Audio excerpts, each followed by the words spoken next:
Hello everyone and welcome back to my channel. It's Fatmata here from Traditionally Inspired Meaningful Art, and in today's video I wanted to talk through some of my older sewing makes. So it's not a roast, it's appreciation for the growth that has come from then till now, but it's really admiration for the ways that I was able to sort of craft my own garments even before I discovered paper patterns and sewing from a pattern. So a lot of these are self-drafted, just me sketching things out and trying to engineer and figure out how I would make it, or cloning garments that I already had.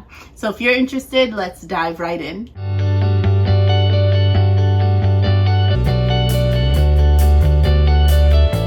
So I'm going to start with what it is that I am wearing. It is a two-piece set, and this, I remember, it was inspired by a Pinterest post that I saw of Rihanna in this like really light, almost silvery suit, like two-piece set that she had.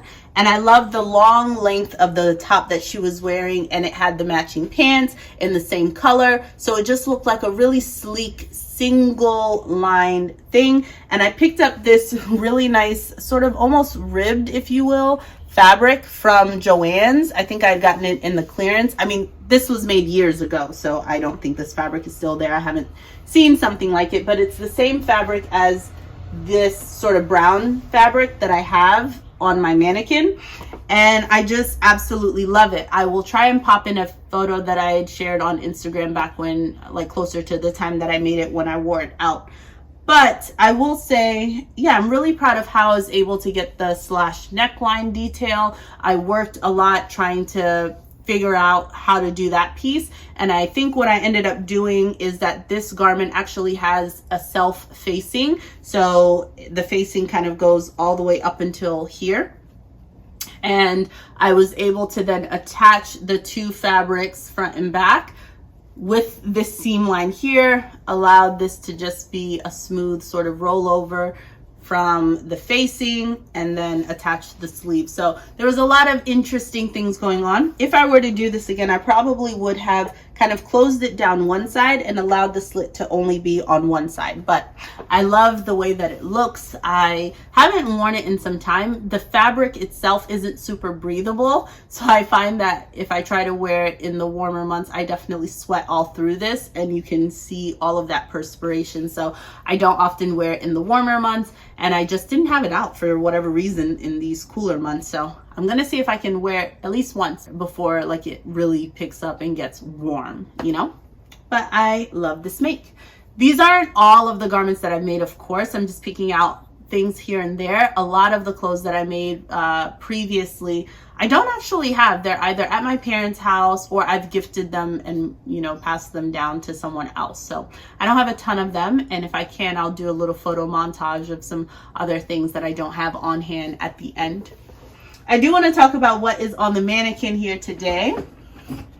So this is actually a cape that I made using two different Ankara fabrics, and it is quilted. So on the inside, I had put like fleece that I think I also picked up at Joann's. Yeah, so it's this like blizzard fleece sort of thing that you see sandwiched on the inside. So I quilted through, and really what I did is I followed the design of this outer Ankara fabric and use that. So all of the places where this design feature is, I stitched that down and followed along that. So it wasn't really quilting, but I wanted to make sure that batting or that fleece was going to stay on the inside. This is often how I would wear it, belted in the center, because it is really like a cape. It's just open on the side. So I often belt it around the back and then just allow the back of the cape to swing freely. On the actual edges, I did a really nice finish by having clean edges on this, because I sewed them right sides together and then flipped them out. But along the side seams, I was able to manage just folding in the two fabrics and stitching on the outside. However, I never went back at the bottom to actually finish the bottom with any sort of binding. So I need to go and do that and just take some of my bias binding and finish off the bottom edges there. But I have worn this. I think the front edges are finished because I, you know, continued that on. For some reason, I just didn't do it on the back very bottom hem. But I will do that. I've worn this even this winter. I wore it when I went to school, belted like this as well. I am very proud of this make. I like that I used the two different contrasting fabrics. There really isn't like any theme or color story going on between the two. So really, in my mind's eye, they shouldn't work. But I wear them and I think it works for whatever reason. And I'm so happy with that. So I wanted to highlight this make because I was really proud of it. Like I figured out, you know, you see capes all the time and you're like, that seems kind of simple. And I just figured out how to make it myself. And that was really a proud moment. I want to move on to this print. I have 3 garments made out of this print and I just find it so hilarious. This is a, I think it's a Nicole Miller fabric that they used to sell at Joann's, and I fell in love with this really, really bold print here. And this is like an 8-panel skirt that I put together, and this was also self-drafted. The inner finishings of this are horrendous. They are so terrible.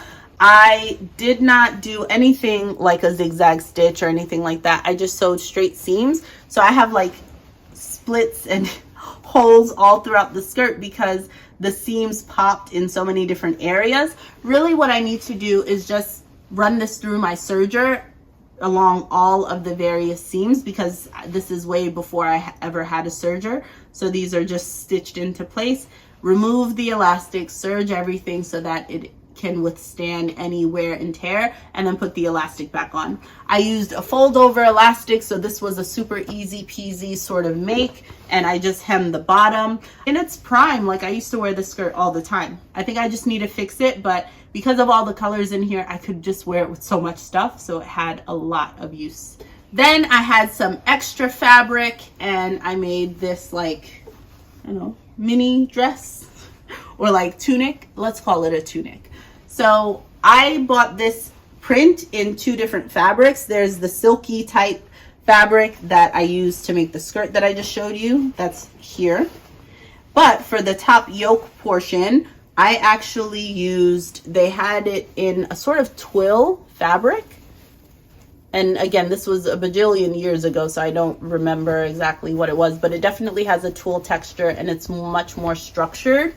So I used that to create like this top yoke bodice piece, and I just had it kind of go all the way out to the end here to do like a grown on sleeve sort of thing. And I didn't have any more of the fabric, so then I included another fabric, and I used that because it kind of goes with this design that's in the print. I was like, oh, that kind of goes together, right? So I just used that. You can see I was not even trying to conceal my bias binding. I just used it and stitched right on top of it. And then I tried to mirror the bias binding here at the bottom as well. I added a little ruffle detail. I'll be honest, I didn't wear this a ton, but I'm impressed that I was able to kind of figure this out, I guess. And it was a lot of fun to make. With the rest of that twill type fabric, I made these wide leg pants, which I absolutely love. I created this and just tried to omit a side seam so I could, I don't know, I guess get as much use out of the fabric as possible. I did end up going in the back and putting in like a small dart in the back, and it has a center back zip. And I love these pants, and they are super nicely wide legged at the bottom. They are really tight, let me just say that. I think what I need to do to actually be able to wear them this spring, like I didn't have a separate waistband, I just folded it in. But because I had, of course, cut this to taper in at the waist, you can see here like the fabric isn't enough. All my beautiful details, look at this. I did not have, again, a serger, so that's just raw, but it's good because what I think I need to do is unpick where I folded it over for the waistband and give myself some more room around the tummy area and not make it as sharp of a slant up to the waist.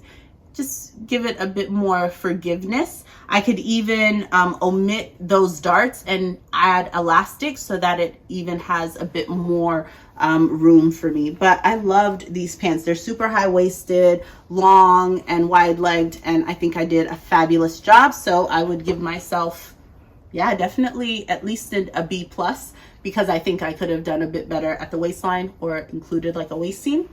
But otherwise, yeah, I think this is excellent, and I can't wait to fix it up and wear it a bit more this spring, because the colors are just, this is incredible, and that's why I fell in love with this print to begin with. Then I'm gonna take it way back. This is college, okay? These are college years. Was it? Yeah, I think so. So I have this, I don't even know what you would call it. It was a top. It is now a vest, because times change and people grow up.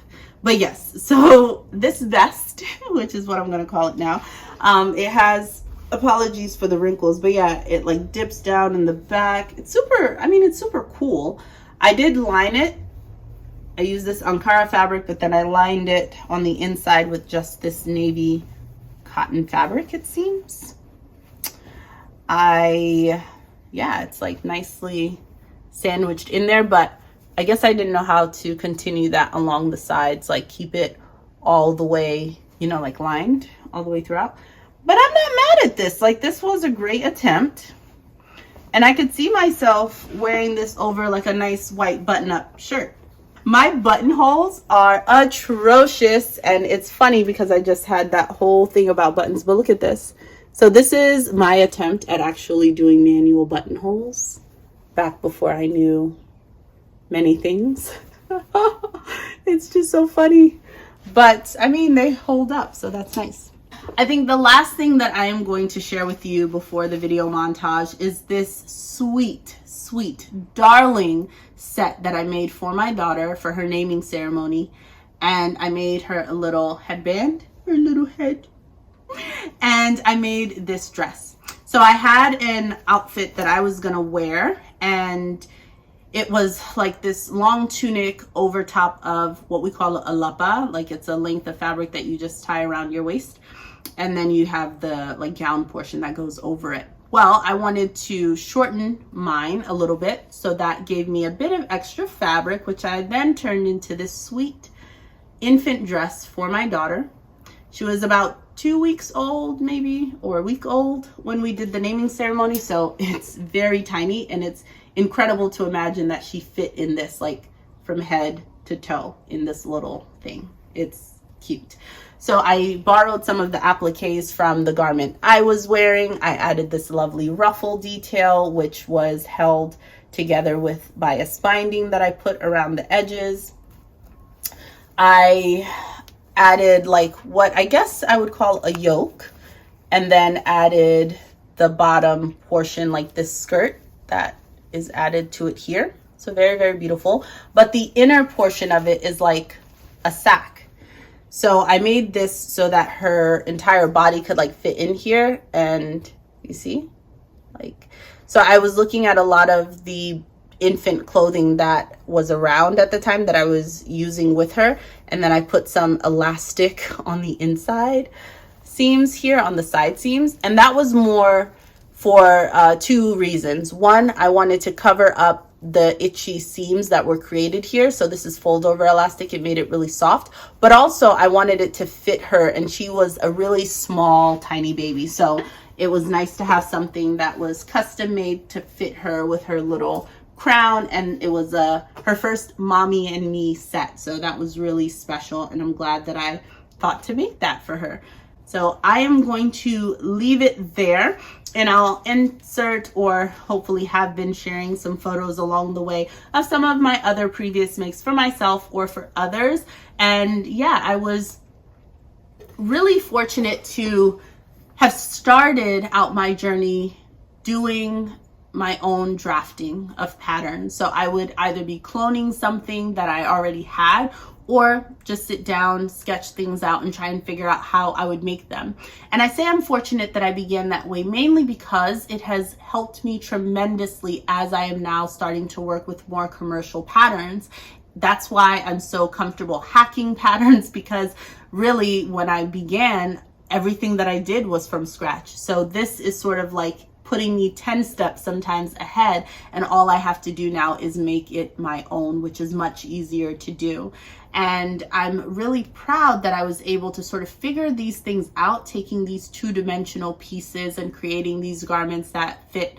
And while a lot of them did or could have seen better days on the inner finishings, I think with what I knew and the materials that I had back then, it is quite impressive to see that I made full-on garments that I could wear to special occasions, that I could wear out, and those sorts of things. And I'm really excited and proud of that. Hopefully you've enjoyed seeing some of my previous makes. And if you have any makes that you think are like really stellar things that you made earlier on in your sewing journey, or things that are cringeworthy now, please let me know in the comments down below. Like, what sorts of progress have you made in your sewing journey that you're super proud of? Let's celebrate that. Until next time, my friends, stay creative. Bye-bye.